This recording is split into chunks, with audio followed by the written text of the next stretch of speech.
October 6వ తారీఖున జరిగిన మహాదేవుని ఆజ్ఞ అనేక మంది సేవకులు పాలు పొందుకుని దేవుని నామను మహిమపరిచారు. ఎల్కే మృత్యుంజయ గారు, జోసెఫ్ ఎడ్వర్డ్ గారు విలువైన వాక్య సందేశాన్ని అందించారు. దేవుని ప్రజలు, దేవుని సేవకులు బహు ప్రాంతాల నుంచి తరలి వచ్చి దేవుని వాక్యాన్ని విని మన సంఘాలను బలపరుచుకోవడానికి ఎంతగానో తీర్మానం తీసుకుని దేవుని యొద్ద నుండి సమాధానం పొంది తిరిగి వెళ్ళారు. బ్రదర్ రవికుమార్ గారు ఎంతగానో ఈ మీటింగ్ కోసం ప్రయాసపడినారు. దేవుని సేవకులు అనేక మంది సహకరించినారు.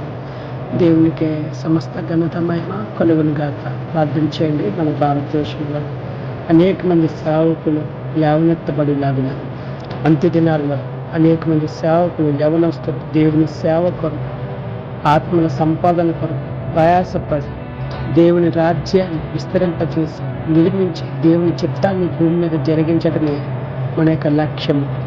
నశించిపోతున్న ఆత్మలకు సువార్త చెప్పడమే దేవుని యొక్క మహా ఆజ్ఞ. మీరు సమస్త జనులను శిష్యులనుగా చేయడి, సర్వలోకానికి వెళ్ళి సర్వ సృష్టికి సువార్తను ప్రకటన చేసి నమ్మిన వానికి బాప్తిస్మం ఇచ్చి దేవుని యొద్దకు నడిపించండి. ఇదే దేవుని యొక్క చిట్ట చివరి కోరిక, ఆశ. ప్రియులారా, దీనికోసం మనందరం ప్రయాసపడదాం, ప్రార్థన చేద్దాం. దేవునికి సమస్త ఘనత మహిమ కలుగునుగా. ఆమేన్. ప్రార్థించేయండి, పాల్గొనండి, సహకరించండి. మీ వంతుగా మీ యొక్క సహకారాన్ని అందించండి. God bless you. Thank you.